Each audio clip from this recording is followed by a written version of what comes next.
Bonjour à tous et bienvenue pour cette vidéo intitulée Courbe représentative d'une fonction. Alors, on va commencer par une définition et on va dire qu'on considère une fonction f définie ainsi. Alors, donc cette notation-là, qui est un tout petit peu compliquée, je vais la réexpliquer. Donc d'abord, comment ça se lit? Donc on dit que f est la fonction qui va de R dans R et qui a x associe f de x. Donc il y a une différence entre ces deux flèches ici. Celle-là, elle signifie que ça va de R dans R, c'est dans en fait.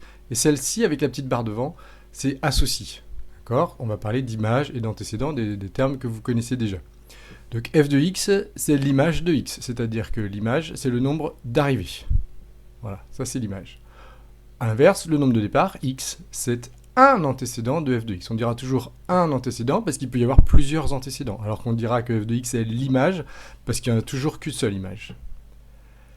Et puis, dernière chose, la courbe représentative. Donc la courbe représentative de f, c'est l'ensemble des points m de coordonnées xy tels que y égale f de x. Ça, c'est un petit peu compliqué à appréhender. On va voir ça sur un exemple juste après.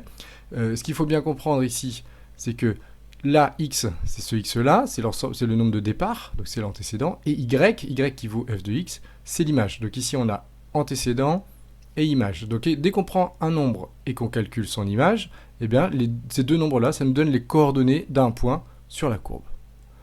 Voilà. Et on dira que la courbe représentative de f a pour équation y égale f de x. Ça, on va y revenir aussi. Alors, on va faire un petit exemple pour essayer d'expliquer surtout là, le dernier point, mais aussi pour revoir un petit peu toutes ces notions d'image et d'antécédent. Et donc, on va prendre la fonction f de R dans R qui à x associe moins x carré plus 2x plus 3. Alors d'abord, on va revoir la notion d'image. Et on va calculer l'image de moins 1. Alors j'ai fait exprès de prendre un truc un petit peu tordu pour que vous compreniez bien comment ça marche. Tordu dans le sens où il va y avoir beaucoup de signes au moins. Donc comment on fait pour calculer l'image de moins 1 ?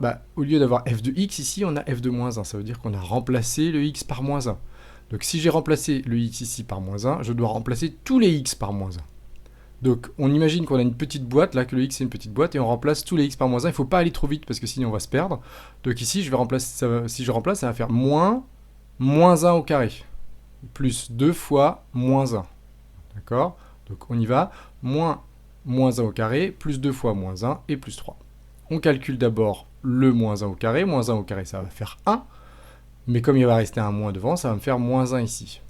Donc moins 1 ici, 2 fois moins 1, ça fait moins 2. Donc moins 1, moins 2, plus 3, ça va nous faire 0. Donc, qu'est-ce qu'on dit ? L'image de moins 1, c'est 0. Ou un antécédent de 0 est moins 1. Et ça, c'est ce qu'on disait juste avant, ça va nous donner les coordonnées d'un point sur la courbe.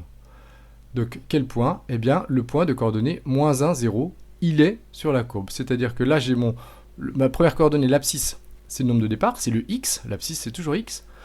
Et le nombre d'arrivées, y égale f de x, c'est mon ordonnée, c'est l'ordonnée du point A. Donc le point de coordonnée moins 1, 0, il est sur la courbe. Voilà, j'ai un point de la courbe. Ça ne va pas me suffire pour la tracer, c'est l'objet du texte que j'ai écrit ici.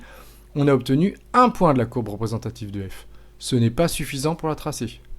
Donc comment on fait pour tracer une courbe ? Eh bien, on va remplir un tableau de valeurs avec plein de nombres, autant de nombres que possible, pour pouvoir placer les points correspondants sur un graphique. Donc pour tracer une courbe, ça il faut bien retenir ça, il faut qu'on fasse un tableau de valeurs et donc on calcule plein d'images.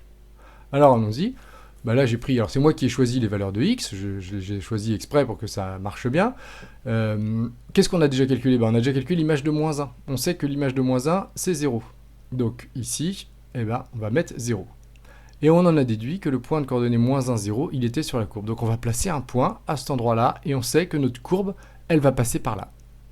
Voilà, et maintenant il faut calculer toutes les images. Alors on va pas toutes les faire, voilà, ça va être trop long, mais en pratique c'est comme ça qu'il faut faire. Donc par exemple, vous me croyez sur parole, l'image de moins 2, c'est moins 5. Qu'est-ce que ça veut dire ? Ça veut dire que le point de coordonnée moins 2, moins 5, il est sur la courbe. Donc il passe par là.